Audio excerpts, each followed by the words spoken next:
Hello जी, class आवाज नहीं आ रही है? किसी को भी आवाज नहीं आ रही? और पहले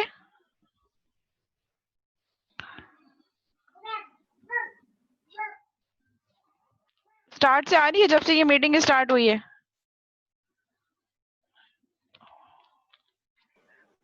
नहीं मैम, अब आना स्टार्ट हुई थी। ओहो, अब आना स्टार्ट हुई। मैं तो इतनी देर से बोल रही हूँ। नहीं, सही मायनों में अब आना स्टार्ट हुई। ओहो, ओके। तो मैं स्लाइड चेंज कर रही हूँ, आप लोगों को तब भी आइडिया नहीं हुआ कि मैं स्लाइड चेंज कर रही है तो आवाज क्यों नहीं आ रही? बस माइक ऑन था आपका, लेकिन वो माइक भी चल नहीं रहा था, वरना उसके अंदर अगर आप बोल भी रही होती तो शायद वो माइक भी आपका शायद सही काम नहीं कर रहा था, इसलिए आपको भी आइडिया नहीं हुआ होगा। अच्छा अच्छा, ओके। सो हम दोबारा रिपीट कर देती हूँ जो मैंने इतनी देर से बोला है। ठीक है। सो अगर आप जो है वो एक पेज पे नहीं होंगे, एक लाइफ साइकिल मॉडल फॉलो नहीं कर रहे होंगे, आपको एक गाइडलाइन नहीं होगी, तो हर कोई, हर जो इंजीनियर है, हर टीम मेंबर अपने अपने एंड पे काम कर रहा होगा और वहां पे भी क्वालिटी अचीव करना बहुत ज्यादा डिफिकल्ट टास्क हो जाएगा। ठीक है। सो इट्स मैंडेटरी कि तमाम टीम मेंबर एक ही पेज पर हों, कुछ सेट ऑफ गाइडलाइंस हों जिनको सारे फॉलो कर रहे हो, ताकि जब काम इंटीग्रेट हो रहा हो तो इंटीग्रेशन के टाइम प्रॉब्लम ना आए। एक ही प्रिंसिपल और गाइडलाइन को फॉलो करते हुए सबने टास्क किया हो, ताकि जब आप उसको इंटीग्रेट करें तो इंटीग्रेशन करते वक्त प्रॉब्लम ना हो, क्वालिटी सेम रहे। ठीक है। जब आप कोई प्रोसेस मॉडल यूज कर रहे होते हैं तो वो प्रोसेस मॉडल आपको इसलिए भी हेल्प कर रहा होता है कि आपके जो प्रोजेक्ट मैनेजर्स हैं, they can easily track and control the project. अगर कोई प्रोसेस मॉडल नहीं होगा तो project manager will rely on team members, और टीम मेंबर्स उनको जैसे गाइड कर रहे होंगे, हो सकता है वो मिसगाइड भी करें, तो उसी की बेसिस पे प्रोजेक्ट जो मैनेजर है वो जो है वो प्रोजेक्ट को प्रॉपर्ली ट्रैक नहीं कर सकेंगे। बट अगर आपके पास एक प्रॉपर्ली लाइफ साइकिल मॉडल है जिसको आप थ्रू आउट फॉलो भी कर रहे हैं, सो उसको फॉलो करते हुए आपके प्रोजेक्ट मैनेजर इजीली आपके प्रोजेक्ट को ट्रैक कर सकते हैं कि हमने प्लान क्या किया था और अभी राइट नाउ उस प्लान के अकॉर्डिंगली हम वर्क कर रहे हैं या नहीं कर रहे, कितना पीछे हैं हम, अगर पीछे हैं तो किस चीज तरह से हम अपने प्लान को और एक्चुअल टास्क को साथ साथ अलाइन कर सकते हैं। ठीक है। सो जो हमारे पास नेक्स्ट मॉडल है, जो वेरी फर्स्ट मॉडल है लाइफ साइकिल का, इज वाटरफॉल और sequential model. This model is also known as software life cycle, classical life cycle, linear sequential model और traditional model भी हम इसको कह सकते हैं। रॉयस ने 1970 में ये प्रपोज किया था और मोस्ट कॉमन ये जो है उस टाइम पे, और अब तक ये प्रोसेस मॉडल अभी भी फॉलो हो रहा है। ऑल्दो इसके बहुत ज्यादा लिमिटेशंस एंड डिसएडवांटेजेस हैं, but still easy to use है, तो इजीली इसको मैप करना आसान होता है। ठीक है। इसमें हमारे पास क्या कैरेक्टरिस्टिक्स है? हमारे पास कैरेक्टरिस्टिक्स है that phases are dependent on each other. नाम से पता चल रहा है waterfall, it's work like a flow of water from top to bottom. First phase से लेकर लास्ट फेज में आप वन बाय फेजेस जो है वो फॉलो करेंगे। फर्स्ट वन सबसे पहले प्लान करेंगे, प्लान के बाद आप एनालिसिस, डिजाइन, और यहाँ पे phases are dependent on each other और सीक्वेंशियल ऑर्डर में चलेंगे। जो सीक्वेंस डिफाइन है उन्हीं सीक्वेंस में आप उन प्रोसेस मॉडल्स को फॉलो करेंगे, और आप जो है वो कोई भी एक फेज स्किप करके नेक्स्ट फेज में नहीं जा सकते। जो सीक्वेंस है you have to follow that sequence. All this phases are cascaded to each other. ठीक है। सब आपस में एक दूसरे से लिंक हैं लेकिन सीक्वेंशियल ऑर्डर में। In which progress is seen as flowing steadily downwards like a waterfall through the phases. Phases में आप कैसे flow कर रहे होंगे like a waterfall. The next phase is started only after the defined set of goals are achieved for previous phase. कोई भी next phase आप तभी स्टार्ट कर सकते हैं जब इससे प्रीवियस वाला फेज जो है वो कम्प्लीटली सारे गोल अचीव कर ले, and it is sine of, so the name waterfall model. एक फेज कंप्लीट हुआ, उसके जितने भी ऑब्जेक्टिव्स थे वो सारे ऑब्जेक्टिव, सारे आउटकम्स आपने कलेक्ट किए, और वन फेज का जो आउटपुट होगा will be the input for the next phase. So यहाँ पे फेजेस के बीच में आपस में डिपेंडेंसी है। It suggests a systematic sequential approach to software development that begins at the system level and progresses through the analysis, design, coding, testing and maintenance. सबसे पहले आप सिस्टम को डिफाइन करेंगे और आहिस्ता आहिस्ता आप analysis, design, coding, testing and maintenance phase में जाएंगे। अभी जो हमने फर्स्ट फेज डिस्क्राइब किया था एसडीएलसी, वो यही था। वाटरफॉल को एसडीएलसी भी कह सकते हैं। Analysis, design, implementation, testing, deployment and then maintenance as well.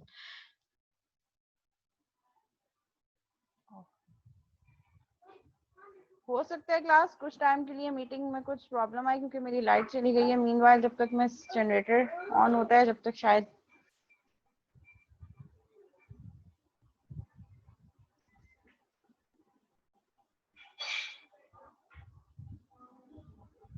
Class आवाज आ रही है? हेलो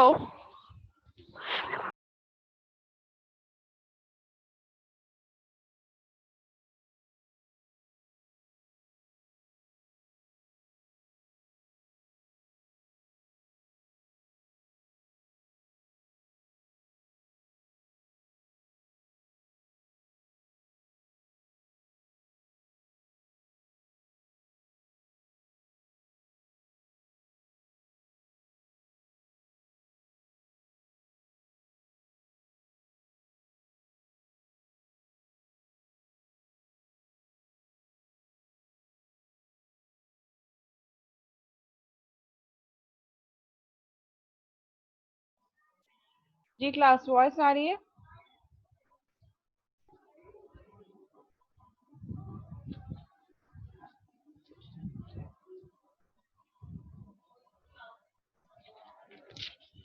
हाँ जी, बीच में मेरी लाइट चली गई थी, वो मैं अपना स्विच कर रही थी net connection.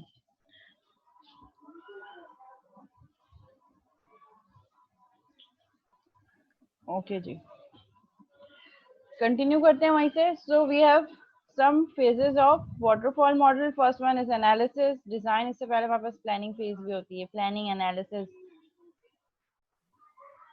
Design, implementation, testing, deployment and maintenance. जी क्या क्यों रही है बेटा? तलहा। जी मैम, इस वाटरफॉल मॉडल के डायग्राम को अगर हम देखें तो सिस्टम डेवलपमेंट लाइफ साइकिल भी तकरीबन इसी से मिलती जुलती है, या यही चीज है वो भी वो भी यही इसमें, चीज है, और उसमें फर्क क्या यही चीज फर्क है। क्या जो है? जो सिस्टम डेवलपमेंट लाइफ साइकिल है वो यही वाटरफॉल ही सिस्टम डेवलपमेंट लाइफ साइकिल है। एक्चुअली हम पर बेस करता है। एक्चुअली लाइफ साइकिल हमें क्या बता रही है? लाइफ साइकिल हमें ये बता रही है कि these are the phases which are required to develop any software. अब डिफरेंट मॉडल जो हम देखेंगे, वाटरफॉल अभी हम देख रहे हैं, हम स्पाइरल मॉडल देखेंगे, हम रेड देखेंगे, काम सब में यही हो रहा होगा, लेकिन जो काम करने की सीक्वेंस होगी that sequence would be change. जैसे वाटरफॉल में ये लाइक वाटरफॉल काम कर रहा है, मींस पूरी एप्लीकेशन का हम पहले प्लान करेंगे, एनालिसिस करेंगे, देन हम उसका डिजाइन देंगे, एंड आफ्टर डिजाइन फिर हम उसको इम्प्लीमेंट करेंगे, कोडिंग करेंगे, फिर testing, deployment and maintenance. Basic life cycle तो यही है प्रोजेक्ट की। प्रोजेक्ट को इन फेजेस से गुजरना है हर हाल में, लेकिन अब इन फेजेस की जो सीक्वेंस है वो सीक्वेंस डिफरेंट प्रोसेस मॉडल्स में अकॉर्डिंगली चेंज हो रही है। जैसे मैम वाटरफॉल मेरा में क्वेश्चन इट्स ये है वर्क कि लाइक वाटरफॉल। अब हम आगे देखेंगे। वाटरफॉल क्यों कहा जाता है इसको? वाटरफॉल इसको इसलिए कहा जाता है, वाटरफॉल का क्या मतलब है? वाटरफॉल का मतलब, लफ्जी मतलब तो यही है, पानी की तरफ बहना। बहना, एग्जैक्टली exactly. ठीक है, तो या जब हम कह रहे हैं कि जब हम पानी को अगर फॉल करवा रहे हैं कहीं से, तो वो किस ऑर्डर में, टॉप टू बॉटम फॉल होगा? किसी अगर यस एक मैम। पॉइंट से मैं वाटर को, लेट से अगर मेरे पास स्टेयर्स हैं और मैं टॉप स्टेयर पे एक वाटर बॉटल रख दूं और उसको मैं गिरा दूं, तो वो पानी किस सीक्वेंस में आएगा? स्टेयर बाय ठीक स्टेयर, है मैम, ठीक टॉप है टू ठीक है बॉटम, ठीक है। Top to bottom, one by one वो सारे जो स्टेयर्स हैं उनको गीला करता चला जाएगा। ऐसा नहीं हो यानी सकता टॉप टू कि बॉटम सिक्वेंशियल अरेंजमेंट की वजह से उसे वाटरफॉल का नाम एग्जैक्टली दिया गया। Top to bottom. ठीक है। आप जो ये फेजेस हैं, ये इन फेजेस को इन्हीं सीक्वेंस में आप परफॉर्म करेंगे। पहले एनालिसिस कंप्लीट होगा, एनालिसिस कंप्लीट होने के बाद ही आप डिजाइन स्टार्ट कर सकते हैं। Design phase could not be started जब तक आपका एनालिसिस फेज कंप्लीट नहीं हो जाता। So phases are dependent on each other and linear model है। लीनियर मींस एक ही सीक्वेंस में काम करें, पहले analysis model, analysis model complete होगा, then design, design model complete होगा, फिर इम्प्लीमेंटेशन, और इसी फ्लो में काम करना है। ऐसा नहीं हो सकता कि एनालिसिस के बाद आप टेस्टिंग पे आ जाएं। जी वसीम, आपका क्या क्वेश्चन है? मैम एक सवाल ये है कि बिल्कुल हम इम्प्लीमेंटेशन करते हैं, ठीक है, इम्प्लीमेंटेशन करने के दौरान हमें पता लगता है कि डिज़ाइन फेज में जो है कुछ प्रॉब्लम हुई है, तो हमें पूरे लाइफ साइकिल से पूरा गुजर के दोबारा डिजाइन पे आना पड़ेगा। एग्जैक्टली देखो, अगर आपको इम्प्लीमेंटेशन पे जाके जितना आगे जाके प्रॉब्लम पता चलेगा उतना ज्यादा मुश्किल होगा काम करना, क्योंकि यहाँ पे रीवर्क बहुत ज्यादा होता है इस फेज में। यही इस जो है ना सबसे ज्यादा लिमिटेशन इस फेज की। एक तो ये कि डिपेंडेंसी है, और दूसरी ये कि अगर आपको कोई एक एरर पता चलता है किसी एक फेज में, लेट से आपने कोडिंग फेज पे आया, आपको पता चला कि कोडिंग में कुछ प्रॉब्लम है, तो आपको क्या देखना पड़ेगा, आपको डिजाइन देखना पड़ेगा कि डिजाइन में आपने क्या चीज स्किप की है, क्योंकि हम डिजाइन को ही फॉलो करके कोड कर रहे होते हैं। तो जब आपको पता चला कि ये डिजाइन का फ्लो है, तो जब डिजाइन का फ्लो है तो आपने देखा कि ये चीज कहीं ना कहीं एनालिसिस में मिसिंग है, तभी आपने डिजाइन प्रॉपरली नहीं की, तो फिर आपको एनालिसिस पे जाना पड़ेगा, एनालिसिस को अपडेट करना पड़ेगा। अब जब आपने जैसे जैसे जो चीजें ऐड की हैं, फिर उसको आप दोबारा डिजाइन में आके चेक करेंगे, रिफाइन करेंगे, अपडेट करेंगे, फिर दोबारा इम्प्लीमेंटेशन में जितना काम आप कर चुके हैं, डिजाइन मॉडिफाई हुआ तो फिर उस इम्प्लीमेंटेशन को भी आप मॉडिफाई करेंगे। तो इस फेज में रीवर्क बहुत ज्यादा है, और जितना आगे जाके एरर पता चलेगा उतना ज्यादा रिवर्क करना पड़ेगा, क्योंकि आपको उसी सीक्वेंस में वापस आना पड़ेगा और हर चीज को प्रॉपरली अपडेट करना होगा। ऐसा तो नहीं हो सकता कि अगर इम्प्लीमेंटेशन में जाके आपको कोई एक एरर पता चला है, तो आप उसको डिजाइन में इम्प्लीमेंट कर दें और एनालिसिस में शो ही ना करवाएं। मीन्स वो चीज कहीं एनालिसिस में मिस हुई होगी, तभी डिजाइन आपने प्रॉपरली नहीं किया, कुछ कोई एक क्लास मिस कर दी आपने, तो आप उसको एनालिसिस में जाके उस फंक्शनल रिक्वायरमेंट देखेंगे कि कहाँ पे जाके आपने चीज मिस की है, उसको अपडेट करेंगे, फिर वही रिफ्लेक्ट होगा डिजाइन में, फिर वही रिफ्लेक्ट होगा इम्प्लीमेंटेशन में।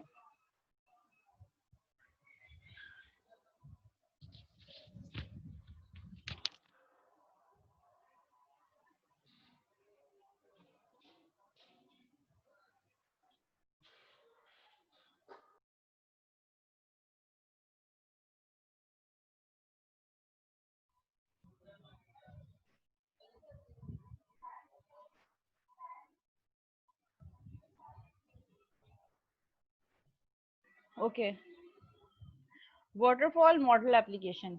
ठीक है, every software developer is different. ठीक है, हर सॉफ्टवेयर जो आप डेवलप कर रहे हैं उसकी टाइप डिफरेंट होती है, नेचर डिफरेंट हो सकती है, and requires a suitable SDLC approach to be followed based on the internal and external factors. ठीक है, सो हमने क्या करना है, we have different types of software having different nature, different features. Even same nature के projects में भी different features हो सकते हैं। So some situations where the use of waterfall model is most appropriate. कहाँ पे ये model most appropriate use हो सकता है? So कुछ characteristics हैं where we should use this model. जहाँ पे requirements पहले से documented हों, clear हों और पहले से fix हों। अच्छा, अब requirement का fix होना जरूरी क्यों है इस phase के लिए? अब तक हमने जो इस लाइफ साइकिल मॉडल देखा है waterfall, तो यहाँ पे ये क्यों कह रहे हैं requirements and very well document? Okay, fine. Clear होनी चाहिए, ठीक है। फिक्स्ड, फिक्स का क्या मतलब होना चाहिए? और मतलब चेंज नहीं कर सकते क्योंकि हम इसमें रिवर्स नहीं जा सकते। एग्जैक्टली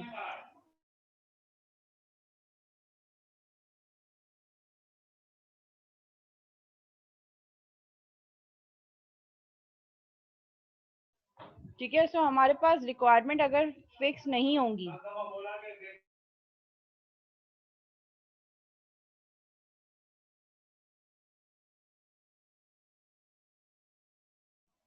ठीक है, अगर हम रिक्वायरमेंट को फिक्स नहीं करेंगे तो यहाँ पे planning, analysis, design, implementation, testing and deployment, जब तक रिक्वायरमेंट फिक्स नहीं होंगी आप एनालिसिस कंप्लीट नहीं कर सकते। जब तक एनालिसिस कंप्लीट नहीं होंगे डिजाइन कंप्लीट नहीं हो सकता। जब तक डिजाइन कंप्लीट नहीं होगा इम्प्लीमेंटेशन में नहीं आ सकते। So you have to fix requirement in first phase. First phase में आप सारी रिक्वायरमेंट को फिक्स कर दें, फिक्स करने के बाद आप उसको एनालिसिस करें, फिर उसका डिजाइन दें, और फिर थ्रू आउट ये प्रोसेस फॉलो करना स्टार्ट करें। लेकिन रिक्वायरमेंट का फिक्स होना इज मैंडेटरी। अगर रिक्वायरमेंट का बीच में कहीं रिक्वायरमेंट चेंज होती है तो अगेन आपको फिर सारा से रीवर्क करना पड़ेगा। हो तो सकता है, ऐसा नहीं है कि नहीं हो सकता, हो सकता है, लेकिन रीवर्क बहुत ज्यादा होगा जिसकी वजह से आपका टाइम भी बढ़ेगा और आपकी कॉस्ट भी बढ़ेगी, और एक काम आपको बार बार दोबारा करना पड़ेगा। ठीक है, सो हमारे पास क्या कैरेक्टरिस्टिक्स हैं? Requirements are very well documented, clear and fixed. Product definition is stable. Product की जो डेफिनेशन है, इम्प्लीमेंटेशन का दूसरा नेम एग्जैक्टली कोडिंग है। डेवलपमेंट, इम्प्लीमेंटेशन, कोडिंग, जिसमें हम एक्चुअल कोड राइट डाउन कर रहे हैं। प्रोडक्ट डेफिनेशन इज स्टेबल, यानी कि प्रोडक्ट का स्कोप डिफाइन है, आप बार बार प्रोडक्ट का स्कोप चेंज नहीं कर रहे। ठीक है, प्रोडक्ट डिफाइन है कि जो एंड प्रोडक्ट बनेगी उसमें ये फीचर होंगे और थ्रू आउट वो स्टेबल रहेगी, उसमें फर्दर चीजें आप फीचर्स ऐड ऑन नहीं करवा सकते। Technology is understood and is not dynamic, यानी कि एक टेक्नोलॉजी आपने पहले से डिफाइन कर ली कि हम इस टेक्नोलॉजी को यूज करते हुए लेट्स से ये लैंग्वेज यूज करेंगे, ये प्लेटफॉर्म यूज करेंगे, इस प्लेटफॉर्म को यूज करते हुए हम इस सॉफ्टवेयर को डेवलप करेंगे and then technology should not be changed. ठीक है, technology is understood and is not dynamic. Dynamic नहीं होनी चाहिए मींस टेक्नोलॉजी बार बार चेंज ना हो, आपको एक ऐसी टेक्नोलॉजी चूज करें जिसके चांसेस ऑफ चेंजेस जो है वो कम से कम हो।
ओके, सो टेक्नोलॉजी जो है वो आपके पास क्या होनी चाहिए, वो भी फिक्स होनी चाहिए। अच्छा, प्रोजेक्ट अपडेट आप किस नाम में कह रहे हैं? यहाँ पे हमारे पास ये होता है कि हम अपडेट कर सकते हैं, वही चीज मैंने जो अभी पहले डिफाइन की कि अगर आप कोई नया फीचर ऐड ऑन करेंगे तो वो हो सकता है, लेकिन फिर उसके लिए सारी चीजें आपको दोबारा से करनी पड़ेंगी। You have to redefine your analysis phase, you have to redefine your design phase, then वो चीजें इम्प्लीमेंटेशन में भी शो करनी पड़ेंगी।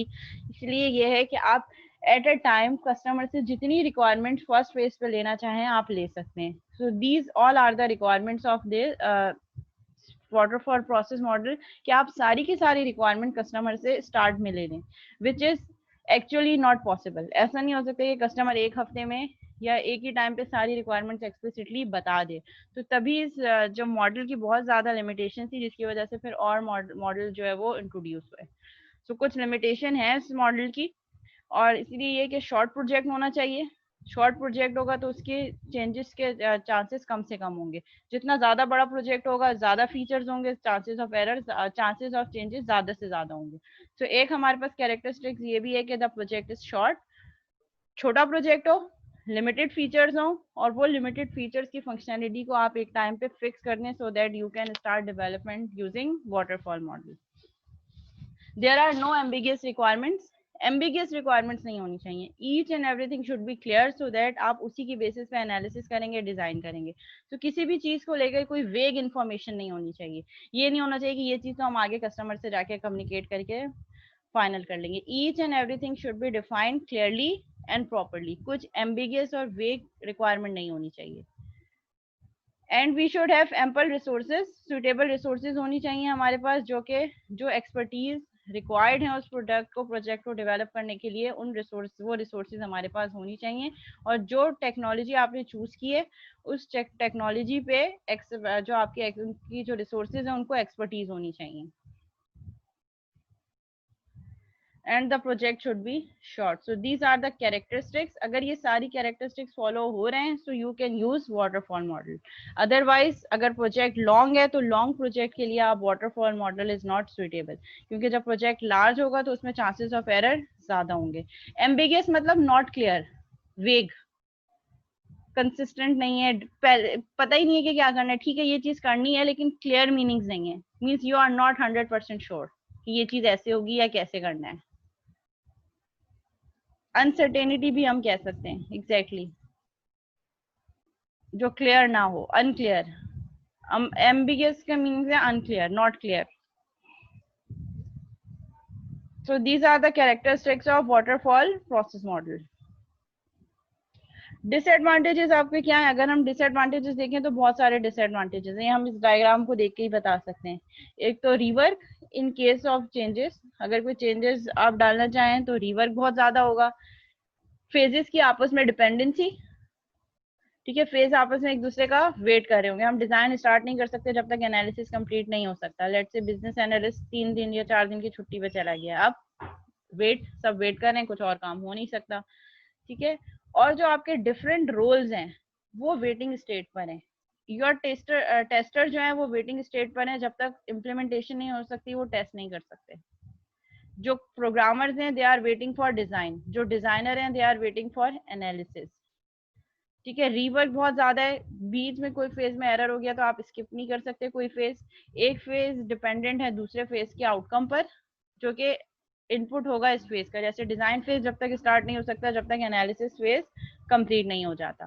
सो there is limitation and dependency among this phases, ठीक है। और क्या डिसएडवांटेज है? कस्टमर कोलैबोरेशन, कस्टमर से जो इंटरेक्शन है वो सिर्फ फर्स्ट फेज पे होगी एंड डिप्लॉयमेंट के फेज पे होगी। इन बिटवीन आप कस्टमर से कम्युनिकेट ही नहीं कर रहे, आपने सिर्फ प्लानिंग फेज पे कस्टमर से कम्युनिकेट किया, रिक्वायरमेंट दिया और उसकी बेसिस पे प्लान दे दिया और उन्हीं उसी बेसिस पे एनालिसिस कर दिया। अगर बीच में कोई चीज एम्बिगियस है, अनक्लियर है, तो उसको आपने कस्टमर से दोबारा सॉर्ट आउट नहीं किया। तो कस्टमर कोलैबोरेशन यहाँ पे बहुत लैक है। और एक और इसका डिसएडवांटेज ये, टिल द लास्ट फेज, जब तक आप लास्ट फेज में नहीं जाएंगे कोई ना कोई वर्किंग सॉफ्टवेयर नहीं होगा आपके पास इम्प्लीमेंटेशन तक। एनालिसिस में भी डॉक्यूमेंटेशन, डिजाइन में भी डॉक्यूमेंटेशन, प्लान में भी डॉक्यूमेंटेशन। जब तक कोड नहीं लिखेंगे जब तक कोई भी वर्किंग प्रोडक्ट नहीं होगी।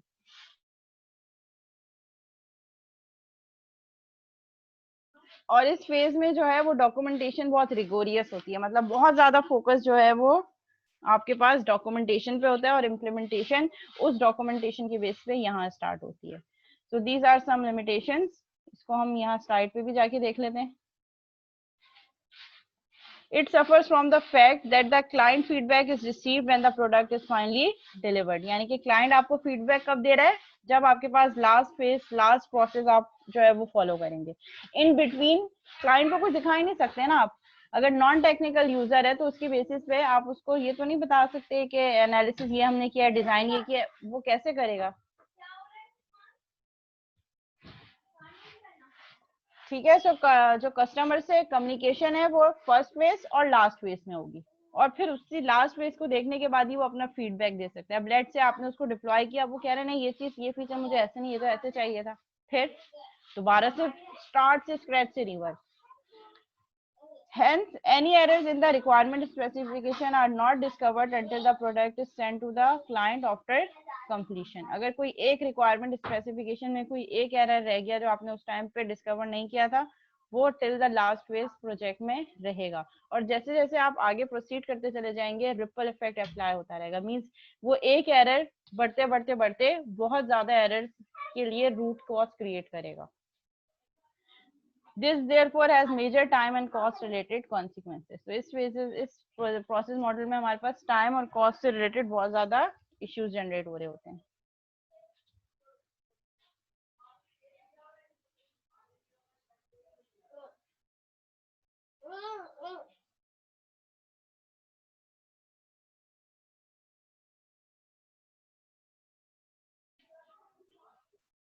हाँ जी, यहाँ तक क्लियर है वाटरफॉल प्रोसेस मॉडल का working, suitable scenario, disadvantages, each and everything clear है। कब यूज करना चाहिए, कब यूज नहीं करना चाहिए। You should use it when you have shorter project आपके पास प्रोजेक्ट का साइज छोटा हो, रिक्वायरमेंट फिक्स हो, ठीक है। अब इस मॉडल से रिलेटेड अगर कुछ क्वेश्चंस हैं तो आप पूछ सकते हैं।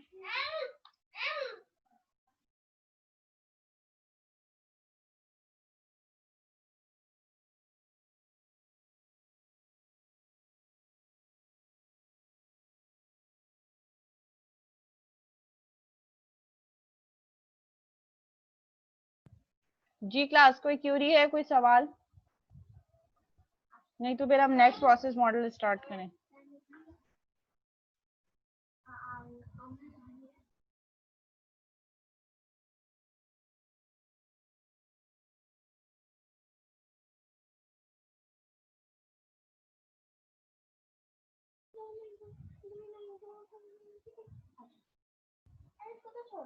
ओके जी, कोई क्वेश्चन नहीं है किसी को भी, fine. Next model is prototyping model. Prototyping approach also known as evolutionary approach. ठीक है, प्रोटोटाइपिंग मॉडल क्या कह रहा है, क्योंकि वाटरफॉल में बहुत ज्यादा लिमिटेशंस थी। वो लिमिटेशंस ये थी कि रिक्वायरमेंट्स प्रॉपर्ली गैदर नहीं होती, और अगर आपका customer, it's not possible for your customer, अगर मैं आपसे कहूँ कि आप अपने प्रोजेक्ट की सारी रिक्वायरमेंट मुझे अभी बता दें, तो क्या आप बता सकते हैं? इवन आप अगर जैसे कोई टेक्निकल पर्सन हो, ठीक है, जो एक्सपर्ट हो, इंडस्ट्री एक्सपर्ट हो, उसको भी अगर हम कहें तो वो सारी चीजें एक्सप्लिसिटली एट ए टाइम सारी चीजें नहीं बता सकता। ठीक है, इट्स नॉट पॉसिबल, फीजिबल ही नहीं है कि हम सारी चीजें एक साथ बता सकें, ये भी होगा ये भी होगा, कहीं ना कुछ मिस हो सकता है। तो प्रोटोटाइपिंग मॉडल हमें क्या चीज बता रहा है कि हम सॉफ्टवेयर को डिजाइन करने से पहले, उसका कोड लिखने से पहले, हम उसका एक विजुअलाइज मॉडल दे दें। प्रोटोटाइपिंग का क्या मतलब है, एक्चुअल सिस्टम से पहले उसका एक मॉडल जनरेट करके दे दें। जैसे हम यूजर इंटरफेस बनाते हैं, जो फ्रंट एंड डेवलपमेंट होती है, ठीक है, जिसमें हम सिर्फ बटन के क्लिक से बता देते हैं कि अगर यूजर बटन क्लिक करेगा तो इससे नेविगेट होकर एप्लीकेशन यहाँ चली जाएगी, यहाँ पे ये ऑप्शन सेलेक्ट करेगा तो यहाँ चली जाएगी। बैकएंड पे डेटाबेस कुछ कनेक्ट नहीं है, बस सिर्फ एक फ्रंट एंड जनरेट कर दिया ताकि यूजर के पास एक इंटरफेस आ जाए। हाँ, अगर मैं आपको एक मॉडल दिखा दूं, लेट्स से अगर कोई बना रहा है स्टूडेंट मैनेजमेंट सिस्टम, तो मैं स्टूडेंट मैनेजमेंट सिस्टम या कोई लर्निंग मैनेजमेंट सिस्टम बना रहा है, तो मैं आपसे कहूँ उसकी सारी रिक्वायरमेंट लिस्ट डाउन करने, वो आपके लिए ज्यादा आसान होगा, या मैं जो कीट का एलएमएस है उसका एक डेमो देकर आपको कहूँ कि आप जो चीज बना रहे हैं उसको इससे मैप करके बताएं, वो ज्यादा आसान होगा, या पेपर वर्क पे रिक्वायरमेंट लिस्ट डाउन करना ज्यादा आसान होगा?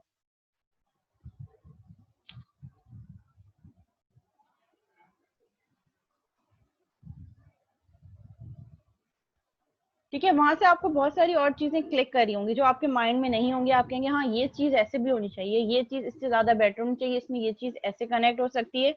ठीक है, सो जो चीज आप विजुअलाइज करके बता सकते हैं वो इमेजिन करके नहीं बता सकते। ठीक है, जो चीज फिजिकली आपके सामने है उसको देखकर चीजों को डिटरमाइन करना ज्यादा आसान होता है एज कम्पेयर टू वो चीजों को डिफाइन करना कि जो एग्जिस्ट ही नहीं करी। मतलब इमेजिनरी में आपसे कह रही हूँ कि आप जो एप्लीकेशन बनाएंगे मुझे बताएंगे उस पर क्या क्या चीजें होंगी।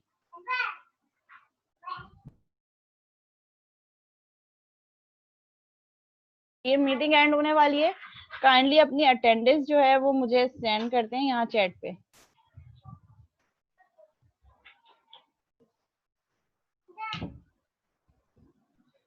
Student name and student ID.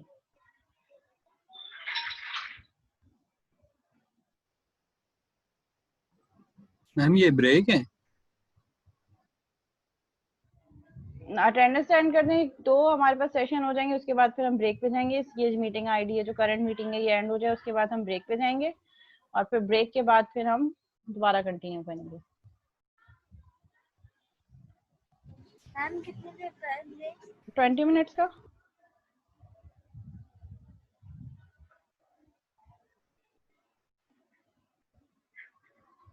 ठीक है, प्रोटोटाइपिंग मॉडल हमें क्या बता रहा है कि बहुत सारी प्रॉब्लम्स तब आती हैं जब हम सॉफ्टवेयर को डेवलप कर रहे होते हैं बट उसकी रिक्वायरमेंट्स को प्रॉपर्ली गैदर नहीं कर पाते।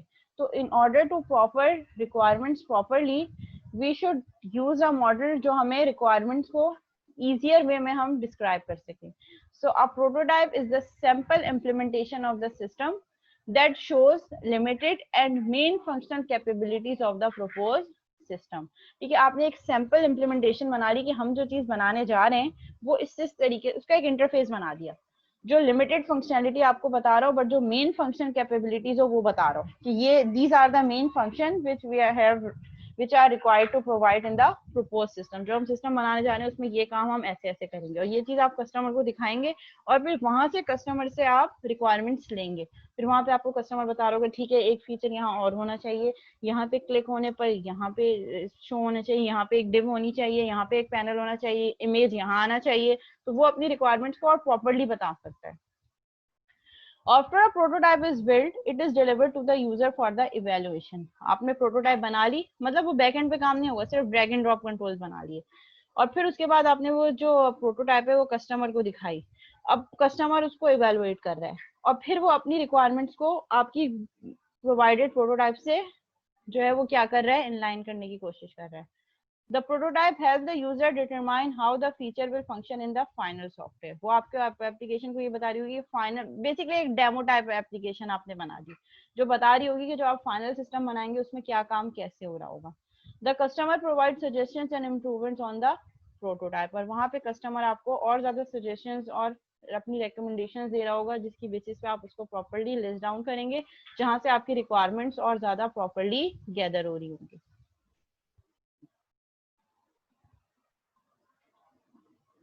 The development team implements the suggestions in the new prototype. फिर development team क्या करेगी, जो existing जो आपने आपके user ने जो आपको suggestions और recommendations दिए हैं उसको add on करेंगे आपके जो development team है existing prototype में, which is again evaluated by the user, और फिर user को दोबारा दिखाएंगे. The process continues until the user and the development understand the exact requirements of the proposed system. और ये प्रोसेस चलता रहेगा जब तक आपका यूजर और डेवलपमेंट टीम एक पेज पे एग्री ना हो जाए और दोनों एक चीज को अंडरस्टैंड ना करें. यूजुअली होता है ये कि जब हम डॉक्यूमेंटेशन पे काम कर रहे होते हैं, पेपर वर्क कर रहे होते हैं, तो कस्टमर जो चीज बता रहा होता है, लेट उसने पार्शियली एक रिक्वायरमेंट दी और वो अज्यूम कर रहा होता है कि वो तो टेक्निकल पर्सन है, डेवलपर, वो तो खुद ही अज्यूम कर लेगा कि बाकी की चीज इसमें ऐसे ऐड ऑन करनी है. और डेवलपर ये समझ रहा होता है कि जो चीज कस्टमर ने बताई है वो अपने एंड से टेक्निकल एंड पे देख रहा होता है. तो यहाँ पे एक मिसअंडरस्टैंडिंग डेवलप होती है जो चीज आप ओवरकम कर सकते हैं प्रोटोटाइपिंग के थ्रू, कि एक विजुअलाइज मॉडल है जिसको देखकर दोनों एक ही चीज पे एग्री कर रहे हैं. When the final prototype is developed, the requirement is considered to be frozen. जैसे ही फाइनल प्रोटोटाइप डेवलप हो गई हम क्या करेंगे, रिक्वायरमेंट्स को फ्रीज कर देंगे कि now these are the requirements which are fixed, now we will not change that requirement. And then हम उन्हीं प्रोटोटाइप अप्रोच की बेसिस पे रिक्वायरमेंट गैदरिंग कंप्लीट हो गई. And in the analysis phase, अब फिर आप क्या करेंगे, उसको एनालिसिस फेज में जो एग्जैक्ट रिक्वायरमेंट्स आपने ली हैं प्रपोज सिस्टम की आप उसको मैप करेंगे. After the requirements are frozen, the remaining phases of the development process needs to be executed to complete the development of the software system. Once आपकी requirements complete हो गई, आपने क्या किया, आपने वही जो phases है एनालिसिस डिजाइन उस पर काम करना स्टार्ट कर दिया. So एक लिमिटेशन जो आपकी थी वाटरफॉल की वो प्रोटोटाइपिंग मॉडल से जो है वो ओवरकम हो सकती है. अच्छा, प्रोटोटाइपिंग मॉडल अगेन इटसेल्फ एक इंडिविजुअल मॉडल आप यूज नहीं कर सकते, इसके साथ आपको कोई ना कोई मॉडल यूज करना पड़ेगा. You can use waterfall and prototyping as a combination, ताकि कस्टमर से रिक्वायरमेंट ले लें आप, कस्टमर से कम्युनिकेशन भी कर लें, वो सारी रिक्वायरमेंट प्रॉपर्ली दे दे, जब वो फिक्स हो जाए तो फिर आप उस पर वाटरफॉल लगा सकते हैं.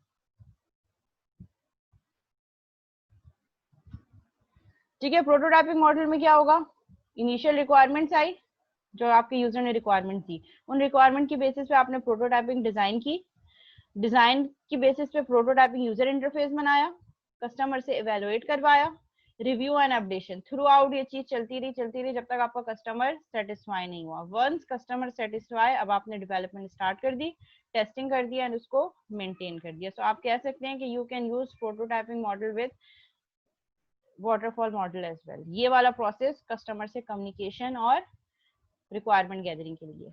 तो कुछ लिमिटेशंस जो थी वाटरफॉल की वो प्रोटोटाइपिंग के साथ सिंक होके कम हो सकती है. अच्छा, और दूसरी चीज ये कि प्रोटोटाइपिंग को हम as a requirement gathering tool भी कह सकते हैं. ठीक है, कुछ जगह इसको मॉडल भी कहा जाता है, लेकिन यूजुअली हम इसको कह रहे हैं prototyping model can be use as a requirement gathering tool. ठीक है, मीटिंग एंड होने वाली है, इसको यहीं तक रखते हैं, 2 बज रहे हैं. आफ्टर 20 मिनट्स फिर दोबारा कंटिन्यू करेंगे. ठीक है, मैं व्हाट्सएप ग्रुप पे भी अपडेट कर दूंगी कि कब ज्वाइन करना है. 20 मिनट्स के ब्रेक के बाद फिर हम दोबारा कंटिन्यू करेंगे. अटेंडेंस सबने सेंड कर दिए? ओके, 40 स्टूडेंट्स हैं, फाइन. यहीं से कंटिन्यू करेंगे.